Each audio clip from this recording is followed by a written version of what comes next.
doctor from Hong Kong. In Hong Kong, for the last generation, I'm you have a choice. BetaMortal.com, the Republican I candidate did for not governor. have sexual relations with And I that realized woman. that this is something Miss he Lewinsky. is We're not going to inherent. be able to solve our problems if we get distracted by sideshows and carnival barkers. One Republican, one Democrat, and you discuss the issues that matter in today's local, state, national, and global politics. Hosted by Steve Hickson with co-hosts John Stanberry and Franklin Chansey. This is Backfire. Hey, welcome Cleveland. Welcome to another Backfire with John Stanberry and Franklin Chansey. Good morning, guys. Good morning, Steve. How are you, Steve? Good.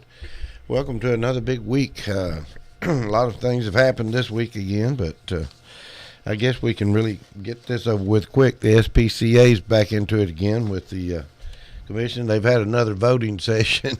Some more commissioners have resigned. I don't know where this is going to end up before it finally gets settled, but sounds like some of the people are wanting it to go back to the city, and seems like Dan Rawls is really taking up for the SPCA now. So, Well, Dan serves on that board, so you would kind of expect that. well, you've had other board members quit that board because of it. Let's see.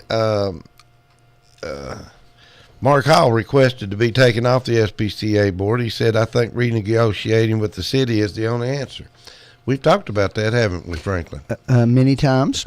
I have to say, I think Commissioner Hall and Commissioner Yarber are correct in that assessment, in my judgment. That's the only long-term solution to the problem. I don't have to be critical of the SPCA board to say that there's an issue here. Obviously, a lot of folks in the city aren't happy about the fact that they're paying county taxes and are excluded from services that the county provides. The way to do it is a joint agreement, kind of like we once had before. Franklin, what would happen if a city resident decided to file a lawsuit for, denial of services? Well, it would be an interesting case, I think. Yeah. Commissioner Dan Rawls said that there's nothing wrong with the SPCA and that it's already achieving its goal. Well, I don't make the case that there's something wrong with the SPCA. I make the case that they can't possibly provide the services that were being provided before on $80,000 a year. I don't know if they ever envisioned they were going to be doing that. I know a lot of people thought that's what they were doing when this agreement was done. Well, and a lot of people said just what Franklin's saying at the time. That seems like an incredibly small amount of money for what at least maybe the average person envisioned this service to be. Right. Now, I also know that at the time they thought they were going to get a lot of, I think, donated services and donated labor, and I'm not sure that materialized. Mm-hmm. Well, Dan said there's no problem with the SPCA, that the system works. Most of this is sabotage. He told the commission that some of the primary agitators have been women whose husbands lost their jobs with the animal control in the city. I think there's been more. Well, they're awfully successful agitators, is all I can say. I'm telling you what, I can't imagine a couple of women creating this much havoc. I think if I tried my hardest, I couldn't keep any issue in Bradley County at the fore the way this one has been for the last 6 months. I will say, going way back before all of this, if you ever looked at any of the Facebook and Twitter and email exchanges, this has been an uneven bunch all the way down the line. Yeah. Well, I know it probably hasn't been easy. I like Chairman Louis Alford comments. He finally said, "Let's just put this to rest for a while, folks." Anyway, it would probably been interesting to sit around and listen to that last meeting. The county commission, all we could say is we need to go on and get past this somehow, don't we, Franklin? Well, we do have some other issues that might be more pressing. They could probably deal with. They had their meeting with the city folks here a few weeks ago. I was hoping they'd shake hands and make up during that meeting over this. I think the meeting went fairly well. Well, I was hoping they could make up over this deal and maybe start something new with that. I didn't hear much negative comment from any of them about the meeting, so I think John's probably right about that. Well, they did get along at least. I mean, nobody choked anyone or cussed anyone out, so that's an improvement. Well, didn't they were going to stop the contract this week, I think, with SPCA, or rule that it was going to be. I think the city has actually already made an offer for the remaining time to provide service if the county decided to go in that direction.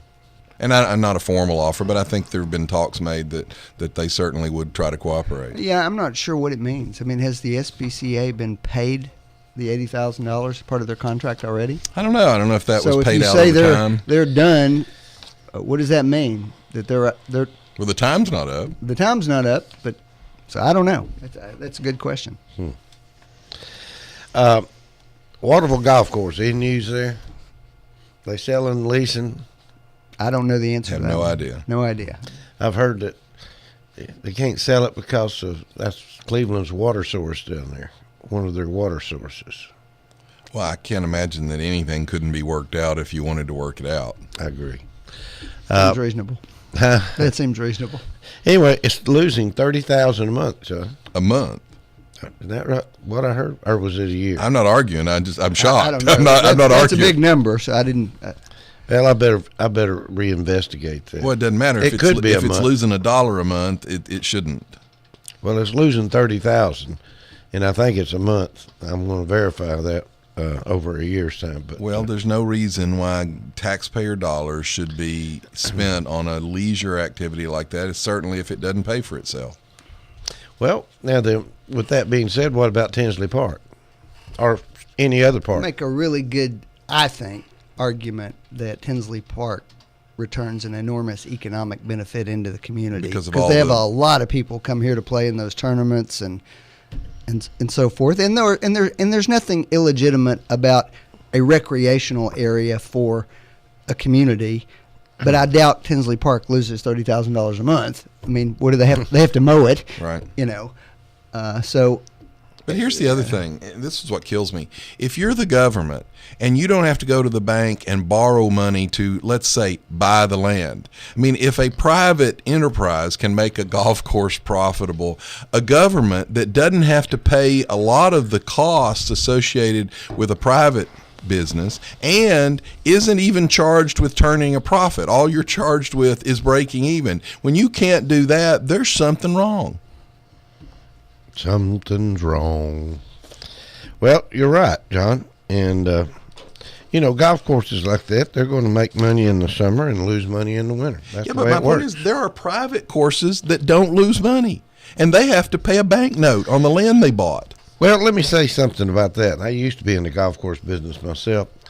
Years and years ago, there wasn't very many golf courses. And it was, golf courses, there was a huge need for them, and people really enjoyed it. And they Let's say there was a want. And there was there was a want for them. And most of them, they made money. But then everybody saw that there was money to be made. So everybody got in the business, and there's golf courses everywhere now. So it's tough for the golf courses to make money.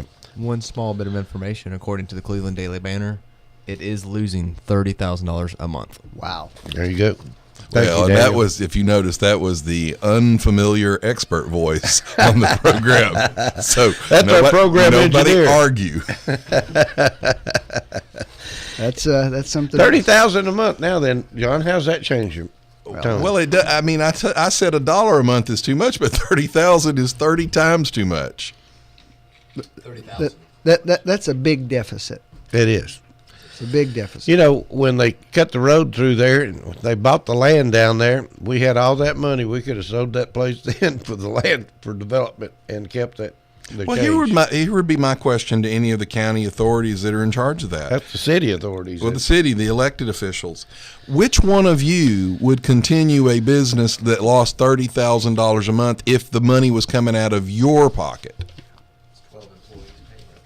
Yeah, I don't really see how the city could justify that. I mean, Well, it's been going on for years. It's not anything new. I mean, how many police officers would that be? How many salaries would that pay on the police force? Well, anyway, 2 to 11, I would say. something's got to be done, and right now they've got somebody halfway interested in leasing the business, and they're saying they don't know if they can make any money down there. They definitely have to go up on the rates and so forth. So I don't know what they're negotiating, but I think I'd start negotiating a sale. Well, one thing that would be nice, and this always amazes me when we have these conversations, has anybody done a usage study? Has anybody seen any numbers on how many people use the golf course down there? Well, I'm sure they have a daily record of who's using it. But my point is, do we, the public, ever get told that information? I think years ago, a lot of city employees got to have the benefit of using the golf course at almost no price. So that's been going on for years. And if you factored in what their cost would be if they went on the golf course, could you come closer to breaking even if they were paying? But if they were paying, would they play there? So that's what you got. Well, you know what? Here's the deal. If you make somebody pay and they say, well, if I'm going to pay, I'd rather pay over here, then obviously you're not running the golf course right. Yeah, I mean, that's the competitive free enterprise system. Mm-hmm. People spend their money where they get the most bang for their buck. My objections don't go philosophically as far as John's do, but I don't see how the city could justify that kind of loss on a regular basis. That just can't be done. From Franklin's case, not to speak for him, but if you're looking at this from the more liberal side of the coin, what else could you do with that money that would be of more benefit? Absolutely. But what I'm saying is I don't philosophically have a problem with a government providing recreational facilities for a community, but this is being operated in a separate way, and it's clearly losing money, and that's a huge expenditure. But frankly, you would admit that the history of government providing this was based on the fact that these services weren't being provided by the private community, and the government thought there was a benefit. Perhaps so. And perhaps that's changed. What I'm saying is I'm not philosophically opposed to us having a park. That probably doesn't generate money by itself at all, but parks are a good thing for a community. They improve the quality of life in the community. That's not something the private sector is going to provide for us because it doesn't generate money, but it's something that's good for the community. I don't have a problem with that. I think this golf course started back in the 50s, and Judge Murphy, and there was a lot of people down here used the golf course, and it was a big social thing. Mm-hmm. Right now, there's 86 members of the golf course. 86, and only 12. Only 12 of those are paying dues, are paying membership fees. Wow. Now, this according to Goodness. the banner. Wow. Well, let's see. We got 100,000 people live in Bradley County and pay taxes in Bradley County. That's difficult to conceive of. 30,000 a month. How much is that per member? Anyway, something needs to be done about it, folks. And, if you've got anything to say, please let the city council know that. Cleveland High School coach leaving town. Hate to hear that. I hate to see we're going to go back through like the University of Tennessee program here again, where we keep getting coaches and pretty popular guy, I think. I think he was recruited back to where he came from. Well, and where he came from tells you something about how well regarded he was. To go back to Brentwood Academy, which is a big deal for a football program. So I wish him well. And I hope Cleveland High School does a good job finding a replacement. I hope Cleveland High School will look and try to get another top-notch coach in here, and maybe we need to start a good junior high. Pains me to say that as a Bradley graduate that I wish them well, but Wait a minute, Bradley and Cleveland, aren't they the same? No, never. let me interject something here, and not to fuss at you, Steve, but this happens all the time, like you just did. And it's a normal, I guess, way to talk. Bradley and Cleveland. Nobody mentioned Walker Valley. There are 3 high schools in this county, and the papers, the railroad, or the radio stations. You're right. Nobody gives Walker Valley any coverage or respect. John, you're right. It's just I was. I'm not fussing. I'm just saying it's the you're natural turn, apparently, in Bradley County to completely just forget about Walker Valley. I agree, but I just didn't grow up in that era, so it's hard for me to bring them together. My era was always Bradley and Cleveland. I'm a Bradley graduate. I know. But no, wait a minute. But you got a kid. You who's got a going to son at Walker Valley. so, Done very well. We understand.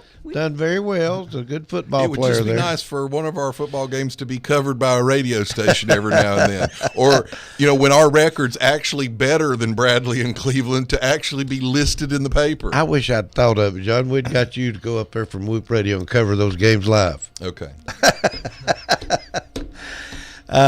Anyway, you're right, John. I'd be like Dennis Miller. I'd be talking about politics, and people would be, "Will you shut that guy up?" Anyway, that was a good comment you made. Walker Valley, we're behind you too. Ron Harrison was appointed as a new fire chief. Any of you guys know Ron Harrison very well? Nope. I don't actually know him. I wish him well. All right. I wish Cleveland him Police well, too. Department has traditionally been a pretty professional organization that's done a good job, and I hope that tradition continues. Did you say police department? I'm sorry, fire Fire department. department, yeah. I'm sorry. No, I wasn't correcting. I was confused. No, I apologize. I meant fire department. Oh, Lord.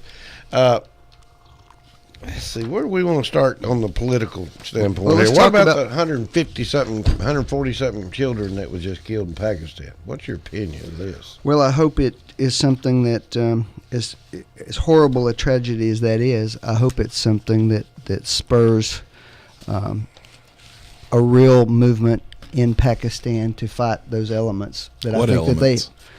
Those radical terrorist elements. You mean Islam, radical Islam? Here's one of the problems. You can't fight a war if you don't recognize what the war is. I wish all of the people that spent months wailing and gnashing, rightfully so, over the Newtown tragedy, which was 23 children, would spend the equal amount of time railing against radical Islam that just murdered 140 That's what school we're doing children. right now, John. Well, I don't see it on the national level, Franklin. Well, I I don't see saw the all kind of kinds of- outrage that we had, It and just rightfully happened so. 24 hours ago. Well, we've I mean, already had CNN has already talked about how, well, now, this isn't all Islam. Why do we always feel the need to, instead of actually just condemning the barbarous activity, turn around and go, well, now it's not all Islam. You know I what? suppose the It's pretty answer- much all Islam when they don't I suppose- stop it. I suppose the answer is that we're still trying to reach out to those elements who support the views we have. Who have done what to stop this movement in their name? Well, the government of Pakistan has not done enough, and the point I was making is that I hope that this is the event that gets them motivated to do that. It won't, but I agree. I agree with you, and I'm not fussing at you. Well, I'm just saying this is the kind of thing that happens though when, in their particular case, what they've done is they've turned a blind eye to the activities of those groups because they were helping them stir up trouble in India, and now it's biting themselves in the rear end. And suddenly they're like thinking, oh, we got to do something. Well, I hope that, in fact, this is a wake-up call and they help us to fight those people. I'm more pessimistic. I Well, think they're I doing didn't it say because they I'm don't really. optimistic. I said I hope so. I don't really think they have that big of a problem with it. I don't think they really care. I think Well, they'll do some lip service. When 150 children belonging to the senior members of your military get killed, I suspect that might have a little different viewpoint. I'll be surprised. Well, I'll tell you one thing. It's a terrible, terrible thing. It is. Do you know what KSM told the main psychiatrist who was interrogating him under our supposed torture? Do you know what he told him?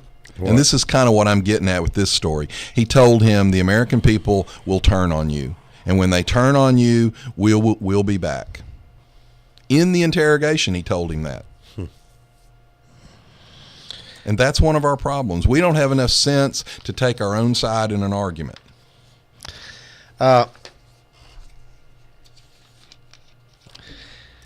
Anyway, you've got the kill cops slander slogans being raised through New York City now. What do we want? Dead cops. When do we want them now? What do we want? That's what they're chanting. What do you think, Franklin, about I that? think that's despicable. I mean, what about this is it Mayor of New York? De Blasio. De Blasio. Is he a nutcase or what? Well, I saw an interview with the chief of police, the police commissioner in New York, and he said that, contrary to what you may read from rhetoric, that he has expanded the resources given to the police department tremendously since he took office. Now, that's the police chief that's appointed by de Blasio. No, it's not appointed. It's an elected position. Well, if I saw the black president of the police union, and he was less than complimentary. I was wondering what the union was. What he said is that de Blasio had provided a tremendous increase in the amount of funds for training of police officers over that period of time, which were real resources that they were able to utilize. Well, what's he done? What's some crazy things he's done? He's done some goofy things. Well, he's blamed them. Huh? He said it's their What fault. was it? He stuck his foot in his mouth in a speech he made the other day and talked about. Well, he's done all kinds of things that if Chris Christie did it or someone like that, you know, in the snowstorm last year, right after he took office, he didn't plow the streets in the precincts that didn't vote for him. He actually plowed and piled it up on their cars and left it for several days. So if you were a precinct that voted for him, your streets got cleared. If you were a precinct that didn't vote for him, your streets were actually blocked. What do you think is going to happen when it's time for him to run again? Well, I hope they turn him out, but it's their decision. They're the dummies that put him in the first place. They say he's about as lib as you can get now. Well, if you want to talk about that, did you all see where Al Sharpton is now being criticized by some of the actual people in the Ferguson movement? No. They had he had a rally in D.C. about this, and there were some youth leaders of some of the protest marches that came and felt like they had done a lot of the work in the rally, a lot of the protest leadership, and asked to speak. And they were told that they were not on the approved list, and they weren't allowed to sit in the VIP section that he had created at the event. So one of the girls gets up on stage, comes up on stage, and the microphone is clear, so she walks out and starts to address the crowd. They turned her microphone off and had her removed. So the girl's name is Elsie, and when she finally got on stage, march organizers took the microphone away from her, and there's all this outrage on Twitter. Then someone posted a picture while they were continuing to protest of Al Sharpton in his first-class airplane seat flying out. How can Al Sharpton be respected by Obama? Well, this is inside the movement, the Ferguson movement. Well, I know. I just can't see how anybody could respect Al Sharpton. I mean, inside the movement, fine. He's just a troublemaker. And de Blasio or whatever his name is in New York, he seems to buddy up to him too. Oh, de Blasio turned at one point, had a meeting with Jay-Z to discuss the police department and what they need to do. Now, Jay-Z in interviews has admitted that he was a cocaine dealer and shot somebody. And that's one of the experts that de Blasio turned to. And I'm not knocking Jay-Z. He's apparently turned his life around and all, but I'm not sure I'd go to him for advice on how to deal with the police. All right, let's take a quick break and we'll be right back. You're listening to Backfire with Steve Hickson. We'll be right back after this. You're listening to WOOP-LP, Cleveland, Tennessee. WOOP FM is a broadcasting service of the Traditional Music Resource Center, and we play America's original music. Check into cash. Turn your car into cash at Check Into Cash. Get an auto title loan today for up to $2,500. At Check Into Cash, you get the most for your car, and we make it quick, easy, and confidential. Stop in for an auto title loan today or a payday advance for up to $425. Call toll-free 877-262-CASH. Title loan amount determined by value of car and ability to repay. Borrowers often use payday advances over a period of months, which can be expensive. Restrictions apply. See store for details. Did you know that U.S. Money Shops cashes all checks, even the ones most check cashers reject? Tax refund checks, government checks, payroll checks, and many more. And when you cash a check with U.S. Money Shops, we'll give you 10% off your next purchase. At U.S. Money Shops, we have everything you need at a fraction of regular retail. So stop by one of our 11 locations or visit us online at usmoneyshops.com. Buy yourself or apply today, the better way Some restrictions may apply. See store for details. If you need a little green, Lending Frog is making deals. He'll lend you cash on any kind of wheels. Borrow just a little, or you can borrow big. Lending Frog is a new financial gig. It's hip to hop into cash. LendingFrog.com is making a splash. Dig it, dig it. Dig it, dig it. Saturday mornings, tune in to The Wrestling Mat, hosted by Ron Moore. Ron and his guests will review Cleveland, Bradley, and Walker Valley's wrestling programs each week during the season. Tune in from 9 to 9:45 a.m. to hear Cleveland's only high school wrestling review show. The Wrestling Mat airs every Saturday, 9 a.m. to 9:45 a.m., only on Whoop FM. Hello, my name is Andy Figglestaller with Ed Jacobs & Associates. We are an employee benefit and insurance broker in business for the past 20 years. The new healthcare law, also known as Obamacare, has finally arrived. The law is complex and the choices are confusing. You have questions, we have the answers. It is our passion to find cost-effective solutions for every client. The solutions will be different for every person or business. Let our knowledge, experience, and passion go to work for you. Contact us today and let us assist you through this process. Our phone number is 423-473-0202, or you can find us on the web at edjacobs.com. Dr. Christopher Chase, with Associates in Plastic Surgery, now offers his patients the convenience of a Cleveland office at 2350 North Ocoee Street. Dr. Chase specializes for the ladies in breast augmentation, including lifts, reconstructions, and reductions, also tummy tucks or mommy makeovers, and facial rejuvenation, including facelifts, eyelids, brows, nose, and he also offers Botox procedures. Check out Dr. Christopher Chase. He is certified by the American Board of Surgery, the American Board of Plastic Surgery. He's a member of the American Society of Plastic Surgeons and the American Society of Aesthetic Plastic Surgery. Check their website out at aprs.md. That's aprs.md. Call for your convenient appointment in Cleveland at 624-0021. 624-0021. 2350 North Ocoee. That's Dr. Christopher Chase.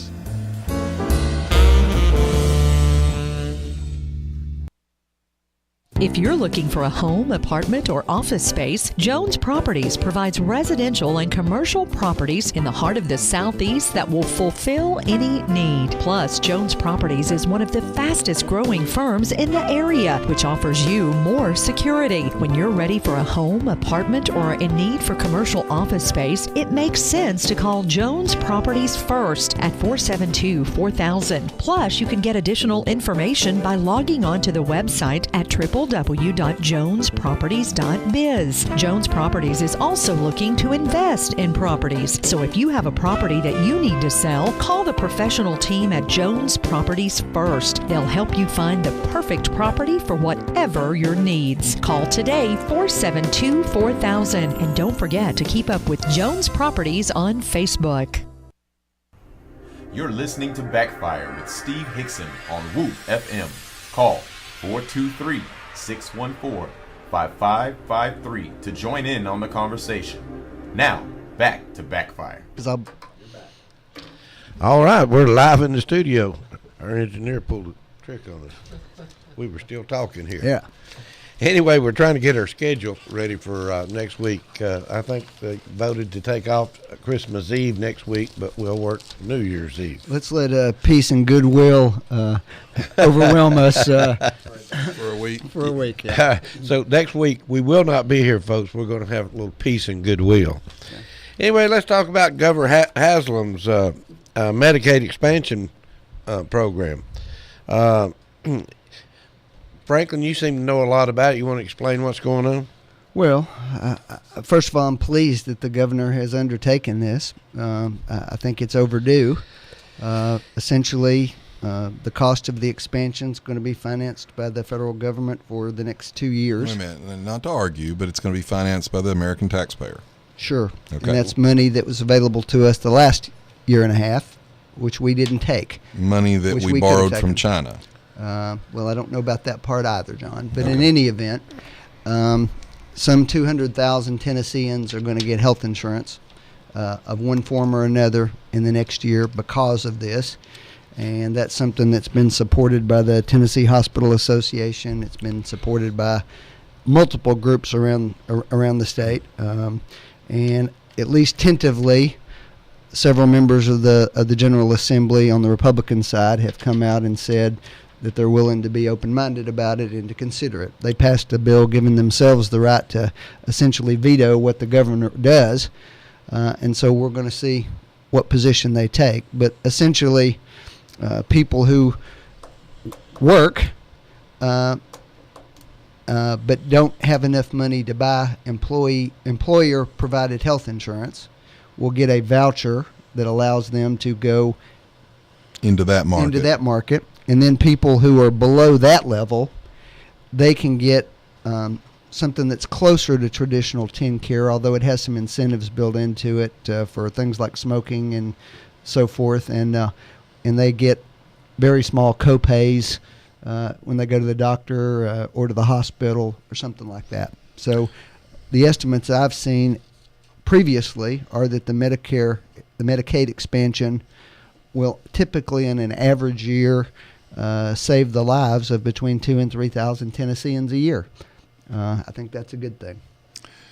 Well, the problem here is it's the devil's in the details, and there are some things in this that are encouraging. The vouchers is a Republican kind of conservative-based idea that you allow people to go into the market with everyone else rather than having a government program. We certainly support that concept. The idea that the co-pays has been an issue for me for years being a provider, in that when you have no skin in the game, you have no incentive to do anything to save costs. So we certainly think that if you're going to have to pay a little bit, you're going to pay a little bit more attention to what you're doing and why you're doing it. Now, I will say in reading it, it talked about they were changing some of the models for payment to providers. I can tell you that Medicaid, as a provider who has done Medicaid before, we lost money on every patient we saw. And so, it concerns you when you're already losing money. Am I going to be expected to lose more money? In the original change in Medicaid back in the 90s, the problem with it was it required you to take all comers.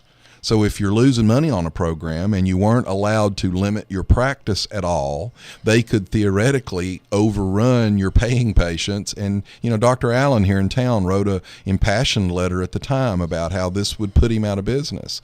So some of this, we'll have to see how it works out as it goes down the line. I also worry and Franklin wasn't doing this is just the way we talk, but when he said that it's going to give coverage and ability to see a doctor are two different things.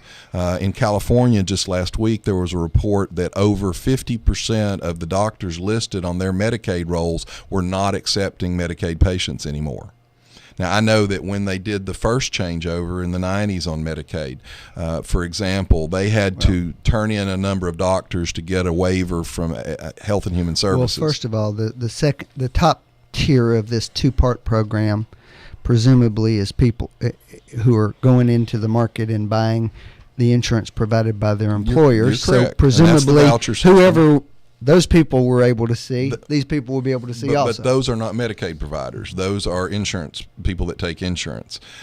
Frankly, it just is what it is. In California, just this past week, they announced half of all the doctors listed as Medicaid providers are no longer taking Medicaid patients. My grandfather was listed as a provider in the first Medicaid rollover, and he had been dead 8 years, and they still turned his name in as a provider. I'm sure he was still doing a good job that time. Okay. Well, he wasn't getting paid. Apparently the payment quit at his death, but his listing on the federal rolls didn't. Well, I'm reading a little bit here, and it talks about the federal government is going to cover 100% of the cost of the Medicaid expansion. For 2 years. Through 2016, but after that match declines through, it won't drop below 90%. That's right. But who has the authority to change that, the 90% mark?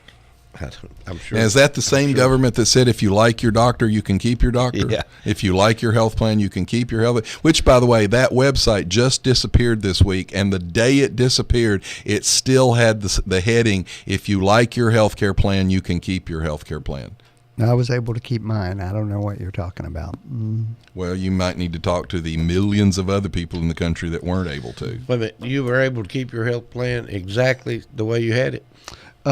No, we modified it a little bit and saved a bunch of money. But then you didn't keep your health care plan. No, it was there. I could take it. No, I could take it. I found an alternative that was cheaper. But when nobody made me change it, I though, decided Franklin, to change it. Do you get to use the same doctor? Obama made his statement, he said you can keep exactly what you had. And that was not. Matter of fact, just this week, it was listed in one of the main lies by the Wall Street or Washington Post.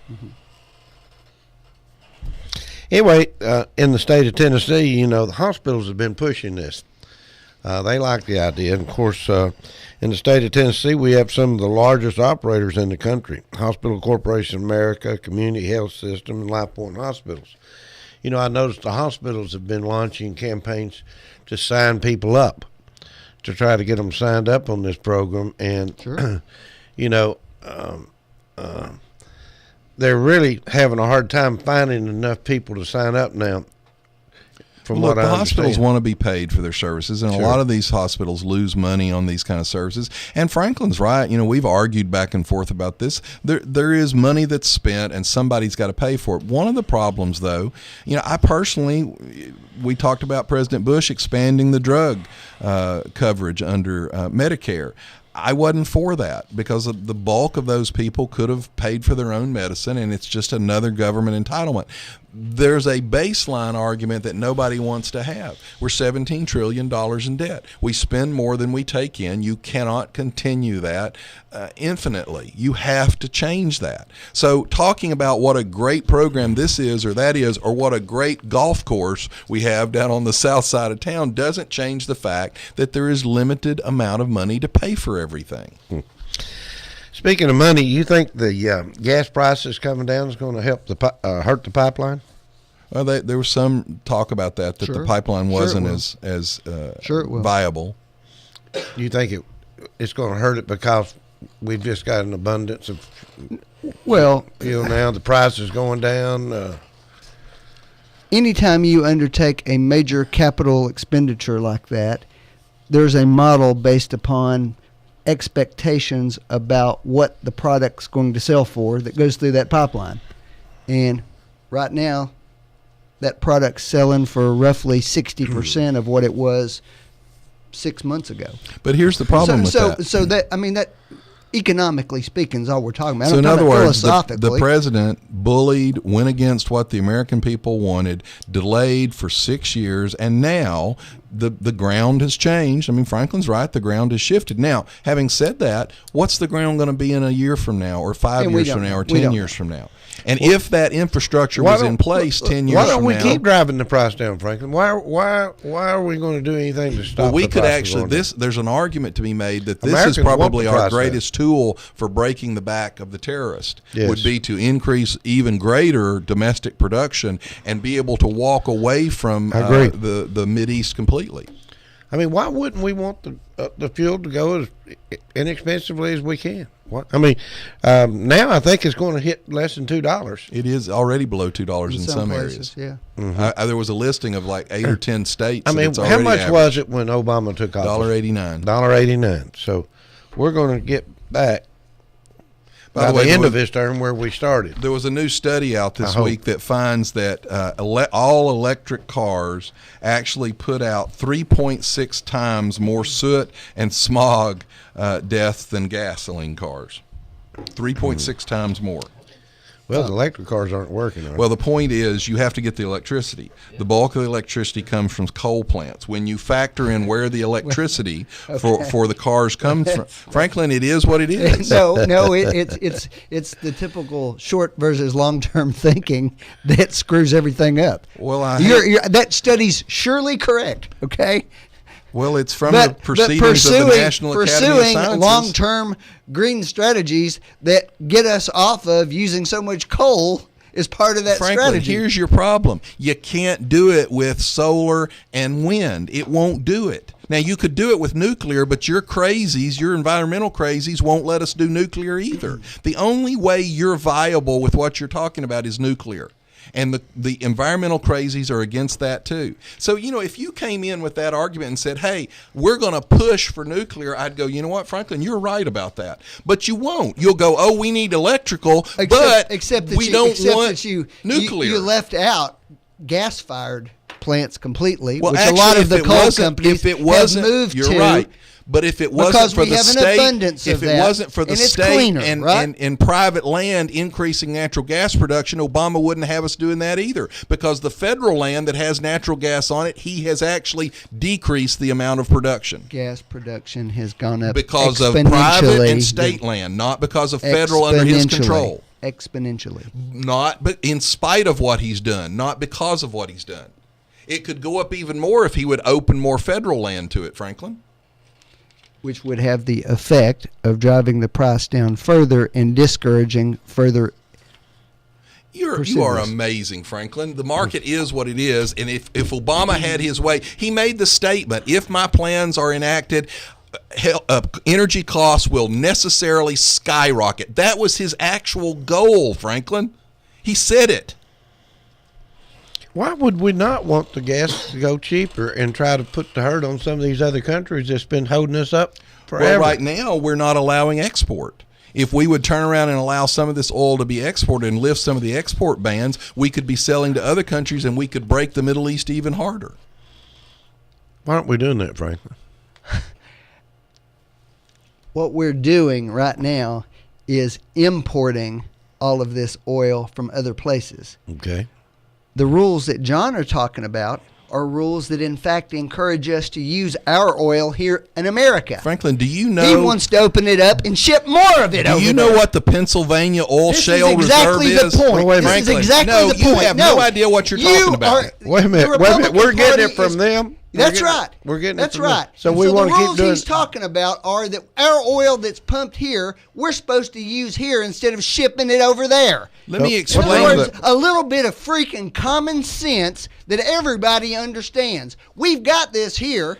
And he wants this system that we've been using for the last 40 years, which propped up all these petro dictators, to continue because that's the market. Franklin, let me explain. It's a load of crap. Let me explain this to you. Market if the president would allow us to increase production, that you don't care about anything else except lining the profits of some oil increase production, so then we could sell it across. All profit, he all won't the allow time, us to no matter increase what production. The consequences are. The Pennsylvania oil shale is equal to the Iraq reserve. We have more fill oil in Pennsylvania alone than Iraq, Franklin, and this president won't allow production to increase. When you go fill up your tank, and each time you do it, it gets less money, does that not make you feel better or worse? Sure. Makes you feel better? Of course it does. So is that not what you want? Sure. Okay. So if gas got down to $1.50 a gallon, that wouldn't bother you again? It doesn't bother me at all. There are a lot of industries that are built on the other thing, though. Don't think it's a complete, total, economic benefit. It hurts people too. You accuse me of supporting the oil companies. What's the profit margin on an oil company, Franklin? Do you know? Depends on the oil company, No, John. tell me what the average profit margin is. Are you talking about on a gallon of gas? Yes, I am. A barrel of I oil? actually am talking about a gallon of gas. Oh, I would say it's probably something on the nature of 20 cents a gallon. It's something 8 like that. cents, 8 to 9 cents a gallon. Do you know what the average return is on a beer distributor? It's 29 cents. Well, so John, apparently you think the greedy oil companies are horrible for wanting to make 8 cents on the dollar, but a beer company, Budweiser, it's okay for them to make almost 30 cents on the dollar. Well, maybe you need to look at your priorities. Well, let me just say, John, if 75% of the political trouble I had experienced in my country for the last 40 years had been directly related to beer sales, I would have that opinion. Well, actually, most of the there's deaths no are real related. equivalence By the way, between Franklin, beer and most oil. of the deaths are related to beer sales. You have a problem with that? Most of our highway deaths are connected in some way to alcohol. And those have fallen dramatically, haven't they? But Franklin, they're still there. My point is, you want to pick and choose, just like most liberals, winners and losers in the economy. I just don't stick my head down in the sand and act like there's not a problem there. The problem is this president won't allow federal land to increase production, which would actually get us off of the Mideast, would allow us to sell to other countries. Everybody would win except the terrorists. The fact is that we have doubled our domestic oil protection in the last 7 years. I don't want to say that you're lying, fact. but you know that under control of him, the land he has direct control of has decreased. Answer the question. You want to immediately build a pipeline so we can ship oil to the Middle East. Answer this question. The land that Obama controls, has the land under his control increased production or decreased? Under Obama's direct control, has that land increased or decreased? May have decreased. It's decreased. So please do not ask to give him credit for stuff that if he had his way, we would actually be decreasing production. I'm giving him credit for it, John. Franklin, it's private land and state land that have increased. Let me ask you a question. Why weren't they doing it before then, John? Well, because the federal government's in the way. The reason is because the federal government allowed them to undertake these Tell me new why things, he won't this fracking increase production on technology. federal land. Why won't he increase production on federal land? You Your know whole why? argument is that we need to get off the Why? Middle East. Because they want to steal it from us, John, and they don't want to pay us for He's it. in control of it. He won't release any of it for negotiation. Pay us for it. Franklin, they It's all the pay same- for it's it. like All the Clive and oil Bundy companies pay for stealing it. from That is us, too. such a It's the rube. same thing. All oil companies pay for any oil they get off federal You land. want to ship it over there and prop up those Folks, people because somebody's Franklin's going to make a buck president off us. has actually decreased production on land he controls, and Franklin wants to hide that behind the fact that state and private lands have increased above his decreases. So Because he wants this to take president credit. is capable of looking No, past because this tomorrow. president is an ideologue who doesn't Unlike you. care about the He can't suffering look- of the American He can't people. look past your next quarterly dividend statement. This president's got so many problems he can't see tomorrow. By the way, people, if you're a retiree and you've got any oil company in your stock portfolio, Franklin apparently doesn't think you ought to have any income. There you go. Exactly. John just nailed it. You're right, That's Franklin. right. I am Because in he's more favor of concerned about capitalism. that. I am in favor of capitalism, the Well, best are economic those falling- system in are the those history of the falling oil world. prices helping those people? No, it's not, Franklin. So but which it's do the you market. want? I want the government to stay out and let a market work. Fracking works. It's something new. It works. I hate to break it to Okay. you, It's but new. It works. And so it's increased exponentially in this last 6 years, hasn't it? Franklin, should the Fracking government on private land? Yes, it has. Okay, has. so what's your point? Nothing's my point. If fracking could increase on the Wait, federal there's a- land that Obama has, we'd be even in better shape. That's right. That's what we're trying to get across to you. Let's take a call. I think we got a caller. Gentlemen, You still there, caller? I have to go. I got to be somewhere in 5 minutes. Franklin has to leave. We lost our caller, and we're losing Franklin. This show's just Since falling we won't apart. Be back here next week. The merriest of Christmases to all of you. And a Happy New Year. Take a deep breath and wish everybody Merry Christmas. Bye. Bye, Franklin. This show, it keeps amazing me. Anyway, we had a caller on the phone. I kept trying to break in, but I couldn't get them apart. So if you want to call back, 614-5553. Anyway.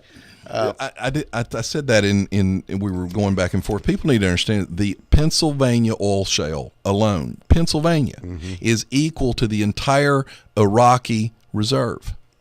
The South Dakota shale, or not just South, but the Dakotas shale formation is 3 times the Saudi Arabian reserve.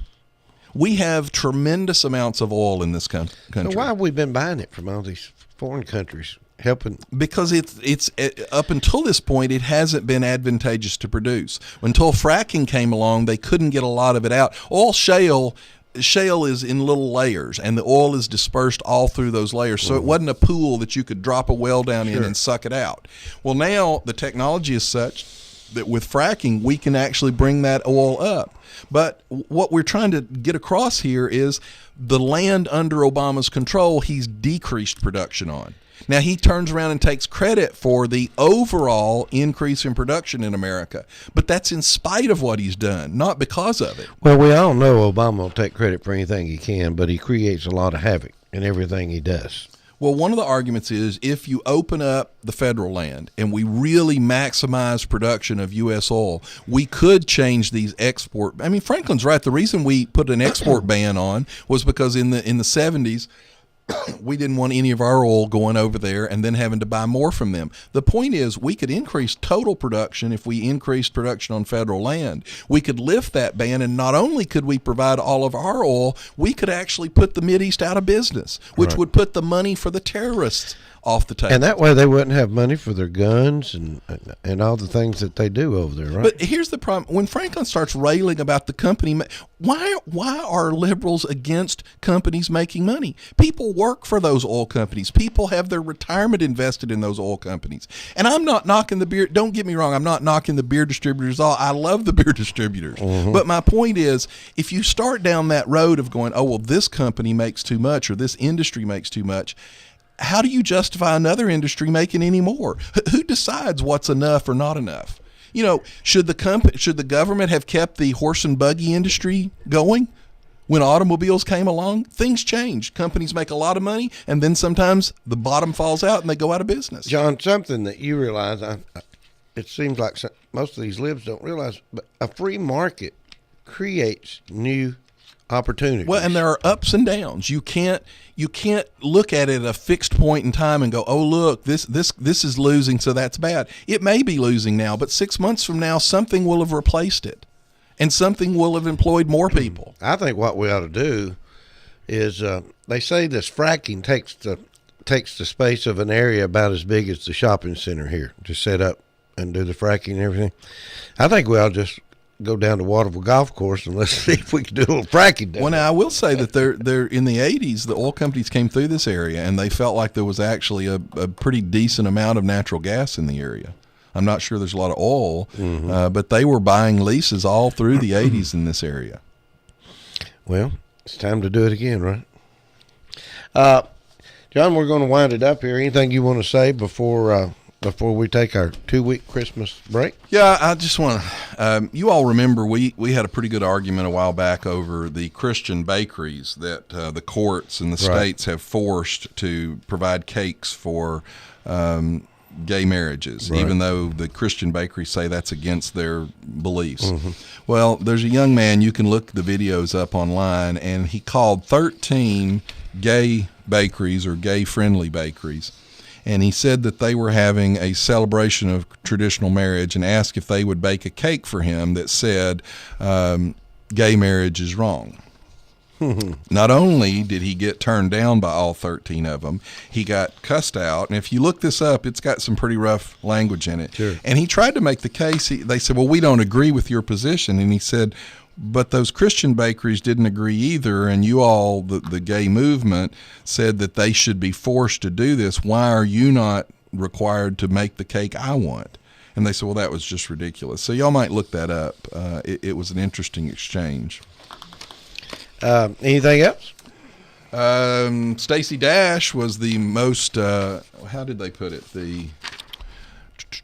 This is actress, right? This is an actress from the movie Clueless. She's a Republican. She endorsed Mitt Romney, but she was Google's top trending black actress of 2014. And Ebony magazine, in doing a story on the top black actresses who were listed, this was how they explained hers. Now, everyone else, they just talked about their career, but in hers, they said her conservative, clueless political slant sparked controversy time after time this year, making Dash notoriously trendy for all the wrong reasons.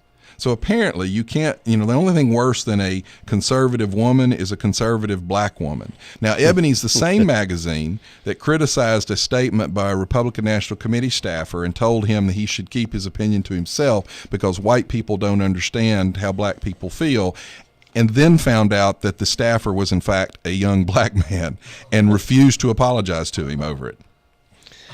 What do you think about Jeb Bush putting his name in the hat? He's not as conservative as I would like, and I don't know where I'll end up on that race, but I will say that we've got to have a Republican in the office. Even if it's a right of center conservative, we've got to have someone. This guy, Obama, is so far to the left.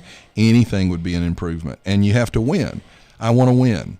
Now, he may not be my first choice, but I want to win. Well, I keep hearing that Wall Street loves Hillary. They do. They love Obama. There was a study out this week that the white economy, the whites in the economy, have fared 13 times better than the blacks in the economy under Obama. So the people that vote the heaviest for him have really suffered under his policies. Obama has been really good to Wall Street. Mm-hmm. Obama. And I've said this, Franklin, when we fuss about the oil companies, I'm for big business, but what he mixes up is the problem is not big business. Because even a big, if I don't like Walmart, I can go to Target, I can go to Kmart, I can go somewhere else, and you can put them out of business. There were huge department store or shopping grocery store chains in the 50s and 60s that were gigantic. They were actually looked at as antitrust suits, and they're out of business now. So you can put a big company out of business. The problem is when big business gets in bed with big government. Franklin believes in big government. Big government picks winners and losers, and they make deals with the companies. That's when the little guy gets screwed. The company's not able to screw you by itself if you have a choice. If you have a market that you can go somewhere else. When the government limits the market and starts picking winners and losers, that's when we get screwed. Well, I believe in the free enterprise, and I think gas prices coming down is a wonderful thing. It is. And, I'm sure Obama's going to start trying to take credit for this. He always has. He did in the 12 election, even though his land actually decreased production. He has nothing to do with it. But Absolutely. He's going to take it. He's going to try to have everything to do with it before it's over with. And Keystone XL, we should have had it. We still need it, but he may have actually gotten it to the point where it's not feasible to build it at this point. But we will regret that down the line. Do you think, the gas price is coming down like this, John? Is there some kind of narrator that makes these things happen? How can gas just suddenly start coming down? And then if we have a big holiday or something, gas will run back up real quick. Well, now keep in mind, part of this is not just the increased production. There's actually been a significant drop-off in demand. There's a drop-off in demand in Europe. The economies in Europe are dropping again, and so the demand over there has dropped. We're not driving like we used to. The fuel economy standards have made a difference. So a lot of this is partly demand and partly production. I bought a hybrid. My wife bought a hybrid. Now they're talking about taxing any cars that don't burn gasoline. Don't burn as much gasoline. Well, that happens in all kinds of I can't remember the state, but one of the states that did Michelle Obama's menu for the kids, they're now doing raffles. If you buy your lunch, you get a raffle ticket, and they're going to give away a bicycle for the kids. So they're actually having to bribe the children to eat the lunch. And that happens in all kinds of industry. If you don't provide what people want, you have to find a way to get them to do it. It's amazing. All right, we're going to take off next week for Christmas. It'll be Christmas Eve next Wednesday. So the guys here voted to take that off and probably work New Year's Eve. We'll do a special New Year's show. Probably. And since Franklin's gone, I'll be completely politically incorrect and wish you all a Merry Christmas, and for you to remember that Jesus Christ's birth is what we're actually supposed to be celebrating. Amen, brother. And bye-bye. We'll see you 2 weeks. You've been listening to Backfire with Steve Hickson, John Stanberry, and Franklin Chansey. Catch them again on Whoop FM at noon today and every Wednesday morning from 7:30 to 8:30. Now, back to more music on Whoop FM. Nip it in the bud.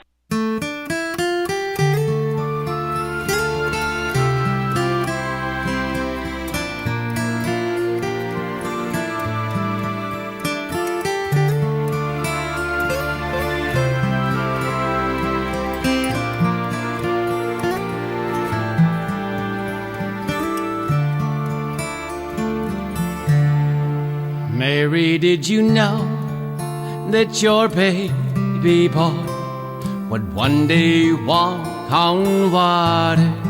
Mary, did you know that your baby boy would save our sons and daughters? Did you know that your baby boy has come to make you new. This child that you delivered will soon deliver you. Mary, did you know that your baby boy would give sight to the blind man? Mary, did you know that your baby boy would calm a storm with his hand? Did you know that your baby boy has walked where angels trod? When you kiss your little baby, you've kissed the face of God.